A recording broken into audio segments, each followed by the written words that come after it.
أعوذ بالله من الشيطان الرجيم. إن الذين قالوا ربنا الله ثم استقاموا تتنزل عليهم الملائكة ألا تخافوا ولا تحزنوا وأبشروا بالجنة التي كنتم توعدون. نحن أولياؤكم في الحياة الدنيا وفي الآخرة ولكم فيها ما تشتهي أنفسكم ولكم فيها ما تدعون نزلا من غفور رحيم. ومن أحسن قولا ممن دعا إلى الله وعمل صالحا وقال إنني من المسلمين وهو بالليل والنهار وهم لا يسأمون jusqu'au jour où le soleil apparaîtra dans le sens contraire. Nous remercions d'abord nos ustads qui, à chaque fois, ils sont présents avec nous pour nous prodiguer des conseils afin qu'on puisse réussir notre chemin. Ensuite, le comité, les militants du comité, sans oublier ceux qui ont participé d'une manière financière pour que cette activité soit réussie. Qu'Allah s'en charge de leur occupation, qu'il les comble aussi de bienfaits et que le jour de la résurrection. Bismillahirrahmanirrahim. Toute la louange à Allah, le tout miséricordieux, le très miséricordieux, celui grâce à qui nous nous sommes déplacés pour assister ou pour invoquer sa grâce, son intercession, afin que les examens qui profilent à l'horizon nous soient facilités.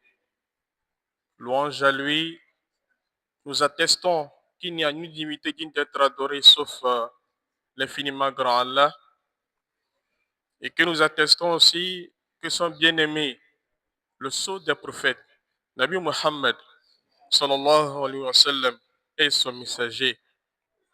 Que sa paix, sa bénédiction, son salut soient sur lui ainsi que sur ses fidèles et glorieux compagnons et sur tous les musulmans de par le monde. Toute ma gratitude et ma reconnaissance pour, dans un premier temps, le bureau exécutif, ensuite à l'endroit du comité d'organisation du énième. Prière pour invoquer Allah subhanahu wa ta'ala, que nous appelons communément la prière de fin d'année académique. Cette prière, si nous avons une bonne mémoire, a commencé bien avant la création de l'association. Et l'association La GMP qui a été créée depuis 2012, si nos calculs sont bons, nous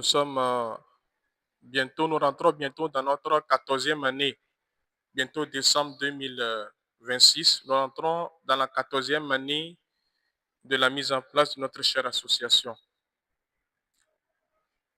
Je voudrais, avec votre permission, invoquer Allah subhanahu wa ta'ala de bénir tous ceux-là qui se sont réunis, qui ont pris sur eux la responsabilité de mettre sur pied une association islamique dans le quartier afin que nous puissions bénéficier des bienfaits de l'islam.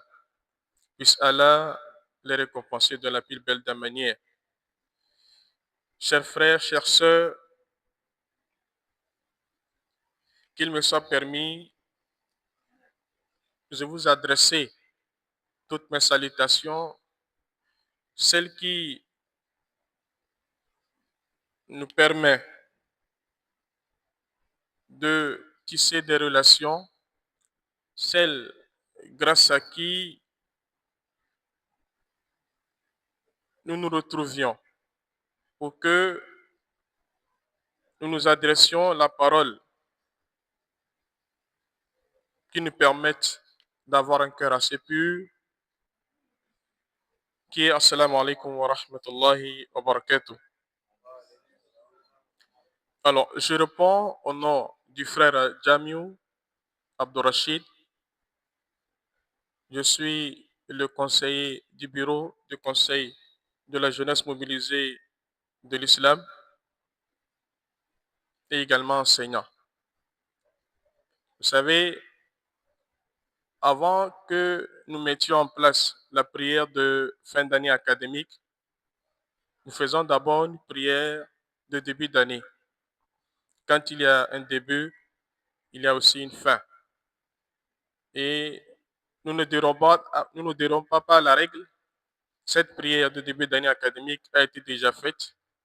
Cette prière, ces invocations qui nous ont conduits aujourd'hui à ce que nous nous retrouvions pour invoquer également Allah subhanahu wa ta'ala afin que nos examens nous soient facilités. Et bien avant d'organiser cette prière de début d'année ou de fin d'année académique, nous organisons souvent ce que nous appelons communément dans nos programmes l'activité ABCDE, qui est une activité permettant de venir en aide à partir des travaux dirigés à tous les candidats des classes d'examen.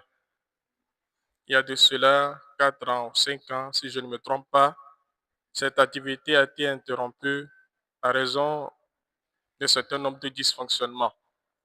Mais Inch'Allah, par la grâce de Dieu, nous allons réfléchir afin de reprendre cette activité qui vraiment est un bien pour nous, qui aidons ou qui aidons nos candidats et pour les candidats qui vont aussi à l'examen. Alors, ce jour, le thème que nous allons tous présenter porte sur l'impact des péchés sur la réussite. Alors, lorsque nous parlons de réussite, il y a deux tendances. La réussite au sens global, qu'est-ce que c'est? Et la réussite maintenant islamique. Tout à l'heure, quand nous allons commencer par rentrer dans le vif du sujet, en essayant de donner une certaine définition ou explication aux deux types de réussite, nous allons voir une différence. Mais nous allons plutôt nous pencher sur celle qui nous réunit tous ici, c'est la réussite islamique, dans laquelle se retrouve la réussite que nous connaissons déjà. Alors, c'est quoi la réussite au sens large du terme? Lorsqu'on dit réussite, tout à l'heure, nous avons l'impression que lorsque quelqu'un réussit, soit la personne a pu quand même cotiser pour s'acheter une belle maison, ou qu'il a construit, ou qu'elle a construit sa maison, ou que la personne a essayé, à travers ses petites économies, de pouvoir arriver à commencer par vendre, être revendeur, puis par après gérant, et lorsqu'il a un peu d'argent, disons que la personne a réussi. Soit nous avons grandi, nous avons atteint l'âge de la maturité et on a pensé qu'il va nous falloir une autre personne à nos côtés. Je parle du mariage. Et lorsque vous avez un homme ou une femme à votre côté et que Dieu vous bénit, votre couple avec des bons enfants que vous éduquez et que les gens apprécient leur comportement, on dit que ce couple-là a réussi. Est-ce que cette réussite-là se résume seulement au fait d'avoir ou d'amasser le bien mondain, c'est-à-dire le bien dans ce monde? Ou que, par exemple, lorsqu'on dit qu'une personne a réussi, c'est le fait de passer d'une classe à une autre classe, c'est-à-dire de passer de la première en terminale, de la seconde en première, du CP1 au CP2. Est-ce cela la réussite? Est-ce que la réussite se résume seulement au fait de changer de classe, de passer d'une classe inférieure à une classe supérieure? C'est ce que nous avons l'habitude de voir. Mais en fait, lorsqu'on dit qu'une personne a réussi, cela dépasse le cadre d'avoir de l'argent. On dit qu'une personne a réussi lorsque cette personne aussi a la paix intérieure. Lorsque vous vous réveillez sans souci, vous n'avez pas de problème avec quelqu'un, vous avez une paix intérieure qui vous permet de vous déplacer, d'aller, de revenir en toute quiétude, on dira que vous avez aussi réussi. C'est ça aussi la réussite. Alors, la réussite également, c'est d'arriver aussi à cultiver autour de soi une certaine liberté. Être capable, lorsque tes frères ou tes soeurs te voient, que cette personne a tout souri et que vous puissiez tisser des relations réciproques, respectant les termes islamiques, on dira que vous avez réussi. Mais au-delà de ça, que nous dit effectivement l'islam par rapport à la réussite? Et cette définition ou l'explication que nous allons donner à cette définition de la réussite en islam va au-delà de simple définition ou d'explication que nous venons de donner tantôt, c'est-à-dire réussir de façon professionnelle, ou lorsqu'on finit d'avoir son diplôme, on fait un dépôt dans une entreprise, dans un service, et lorsqu'on se fait recruter, on dit qu'on a réussi, c'est bien. Mais que dit l'islam par rapport à la réussite? Alors, l'islam, par rapport à la réussite, nous dit ceci. La réussite en islam ne se mesure pas par les biens matériels. Alors, c'est quoi le bien matériel? Le bien matériel, c'est d'abord l'argent. Bien s'habiller, faut bien se maquiller. C'est aussi avoir de quoi satisfaire ses propres besoins. Avoir l'argent, pouvoir faire son petit déjeuner, son dîner. Avoir au moins chez, là où il faut quand même faire reposer son corps. Ou bien, votre réussite se mesure seulement au fait que vous avez construit une maison ou que vous avez loué un appartement, vous vivez très à l'aise. Ça, ce sont les biens matériels.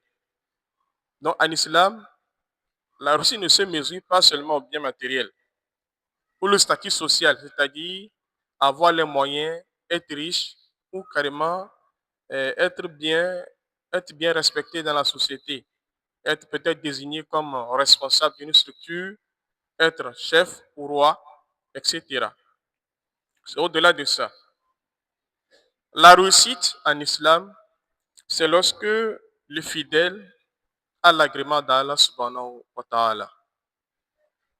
Lorsque vous respectez les prescriptions divines, tout ce que Allah nous demande, vous respectez, vous n'enfreignez pas aux interdictions ou aux interdits et vous préservez votre âme jusqu'à ce que le paradis vous soit donné en termes de bénédiction. Là, vous avez réussi votre vie. C'est ce que l'islam appelle réussite. Alors, vous allez voir que entre les deux définitions, il y a une différence. La différence se situe où? La première définition, l'explication que nous avons donnée à la première définition en termes de réussite, nous l'avons résumée seulement à la réussite professionnelle et au fait d'avoir les biens matériels. Or que la réussite islamique va au-delà. À part les biens matériels et la réussite professionnelle, nous avons l'agrément de Dieu. Autrement dit, lorsque vous avez réussi votre vie en ayant les moyens, vous êtes capable de subvenir à vos besoins et que vous n'avez pas l'agrément de Dieu, vous n'avez pas réussi. Parce que le musulman, dont on peut traiter qu'il a réussi, est cette personne qui aura vécu sa vie normalement en respectant les prescriptions divines et qui, le jour de la résurrection, Dieu lui a fait miséricorde de son paradis. On dira qu'un tel a réussi sa vie. C'est de ça qu'il s'agit. Alors, lorsque nous parlons de l'agrément de Dieu, c'est-à-dire lorsque cette personne-là, homme ou femme, jeune, mais qui est mature,